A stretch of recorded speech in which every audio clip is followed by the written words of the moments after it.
И преди да се разделим, вижте новината, която заснехме буквално час преди редакционното приключване на броя.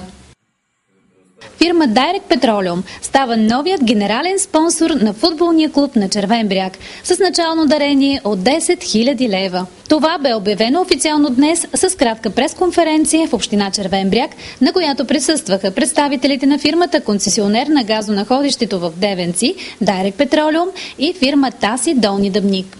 Председателят на футболния клуб Ангел Стоянов и старши треньора на отбора Илиан Здравков в знак на благодарност връчиха на дарителите фанелки на отбора с логото на новия спонсор и обявиха, че ще получат и вип-карти, с които да гледат безплатно всички срещи на отбора. Политика е на Direct Petroleum да работи по възможност съвсем близко с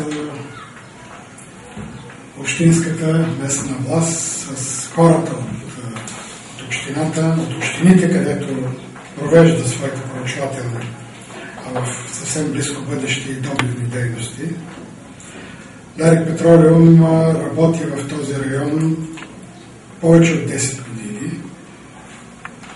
За това време ние успяхме да открием и да докажем едно газово находище с сондажа откривател в Девенци.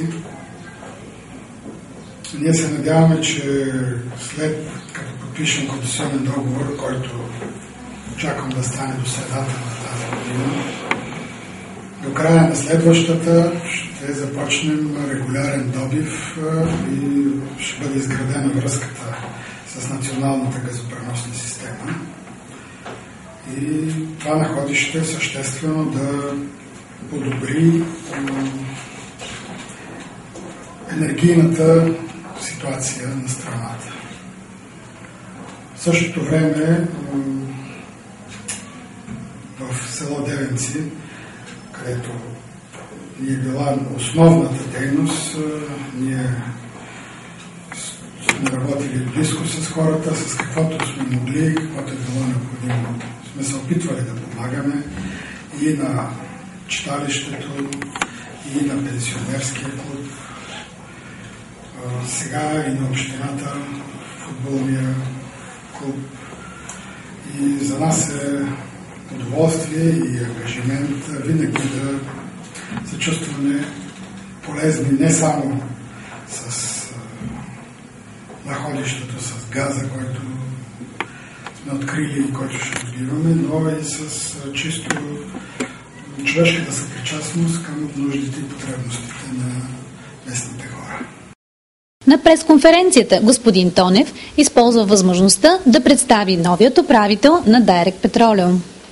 Лице и главен управител на Direct Petroleum за България от вчера е инженер Стефан Анастасов. Аз оставам негов консултант, ангажиран с проекта, но управител и главен представител на компанията за страната официално е инженер Анастасов. Също благодаря на господин Тонев. Оценяваме много това, което те правят не само за футбола, и това, което те правят и за изграждането на пенсионерския клуб в село Девенци, изключително тяхна заслуга. Искам да ви пожелая успех тук на територията на нашата община и този така очакван добив от тази концесия наистина да се реализира, защото това е благо и за хората, живеещи на територията на нашата община. Благодаря ви. Господин Стоянов, с днешното дарение осигурихте финансовото спокойствие на клуба, на футболния клуб в Червен бряг, предполагам, за един дълъг период от време. До края на полусезона футболният клуб може да бъде спокоен, защото с това финансово дарение, където направи фирма Direct Petroleum, де-факто спокойствието е гарантирано. И затова искам да благодаря и на Direct Petroleum Group, на господин кмета, който има голяма заслуга за това дарение и който помогна да се запознаем с хората от Direct Petroleum. И на всички, които са свързани с общината и с Direct Petroleum, които ни помогнаха. Значи дарението е много добро за футбол. Надявам се да оправдаем доверието и да останем в групата и за следващия полусезон да сме в по-горните места. Надявам се това да стане още в неделя срещу Локомотив Мездра. Много тежък матч и моля всички граждани на Червен бряг да подкрепят